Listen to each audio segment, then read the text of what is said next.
Welcome to the Institut du Fromage educational video series.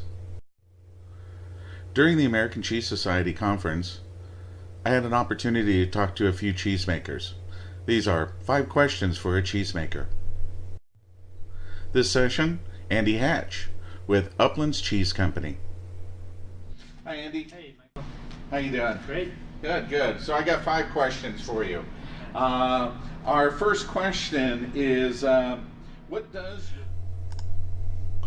does your farm or your cheese making bring that makes your cheeses exceptional? Well, exceptional. The exception, I think, is that we use just milk from our own cows. So in that sense, it's always going to be exceptional. We're the only cheesemaker using that milk, and so the goal really of everything we do is to make our cheeses taste like our farm. And so that finds form in choices like only making cheese when our cows are eating fresh pasture. In the case of Pleasant Ridge, not pasteurizing our milk, so we don't dilute the effect of the herd and what they're eating. So that would be it. It's really our unique milk source makes us inherently different than any other cheesemaker. Okay, good. What is your personal favorite cheese that you make, and why is it your favorite? I think richness and complexity, and I think that's what comes from using unpasteurized grass-fed milk. There are a lot of good cheeses out there that are nice and fatty and sweet and salty, and that pushes a certain flavor button. But when people that love our cheese love the savoriness of it, and it's an animal protein. It should taste rich and savory. So that can be kind of like a chicken broth type richness, or more of a nutty savoriness. But in beautiful Alpine style cheeses, that's really what you see, is that big, rich, savory base of flavor. Okay, thanks. Question number 3. In helping someone buy the best possible cheese, what do you look for in the cheese or in cheese making? Well, 2 things. One, find a cheesemonger you can develop a relationship with and come to trust, somebody that will learn what you like and what you don't. And you go in and ask them what's good. If you have access to a shop with a good cheesemonger like that, they can answer that question. And then the second thing, if you have access to a shop that lets you taste before you buy, taste. Because even good cheeses can be held in poor condition and not taste good. So you got a special occasion, you spend a nice bit of money on a cheese that was beautiful last time, only to be disappointed. If you can taste first, you can avoid that. That's a good point. That their handling of the cheese. Is there anything that you do to help cheesemongers understand that better? Well, it depends. How you handle the cheese best depends on the style of cheese, obviously. I think the most important thing, as a general rule, is just fresh turnover of cheese in the case. And so if a cheese has just been cut into a small piece and wrapped in plastic wrap for 3 weeks, 4 weeks, depending on the cheese, certain cheeses will have lost their flavor in that time. Other cheeses may be just fine, but you want that information before you buy a piece of cheese that you are excited about, or that you're going to rely on to impress. Good. Question number 4. What is your favorite cheese pairing? What cheese pairing, and what makes it so good?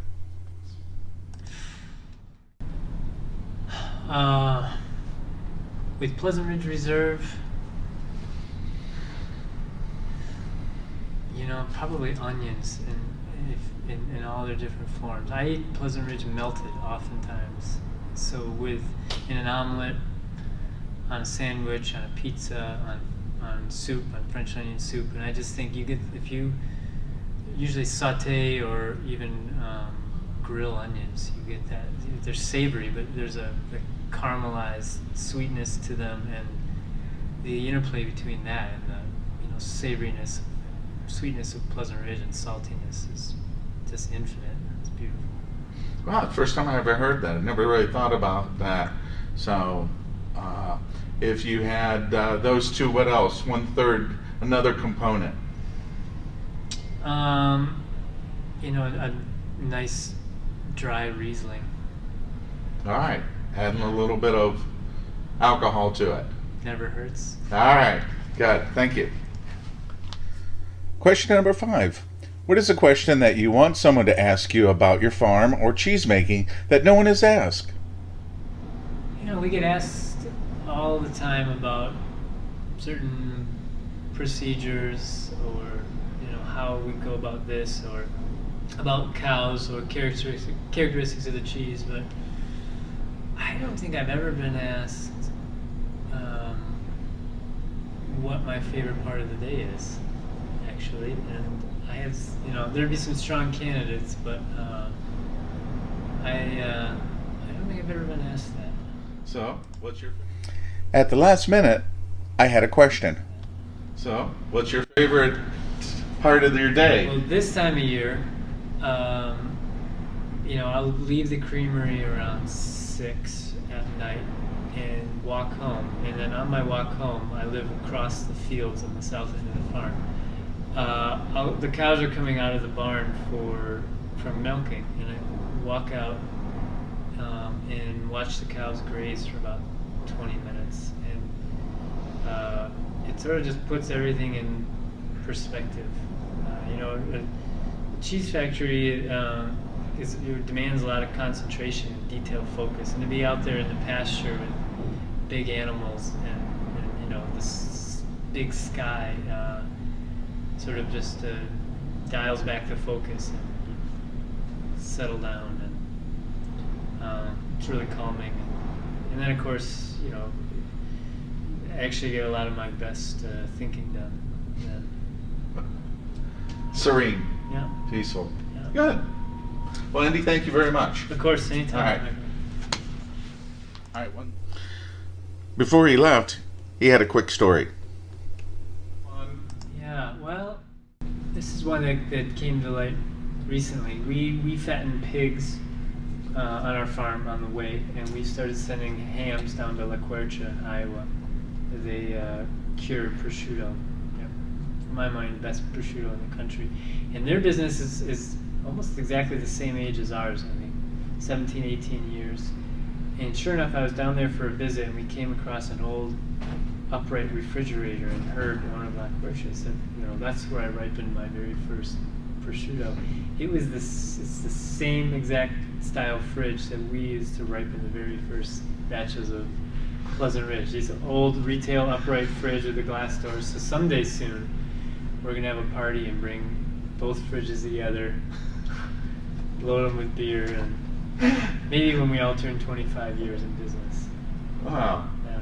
That's so That's cool. fun. How funny is that? Yeah, All right. where we all started. Again, thanks, Andy. You bet, Michael. All right. This has been a presentation of the Institut du Fromage educational video series. For more information, visit us at institutdufromage.com or gfifoods.com.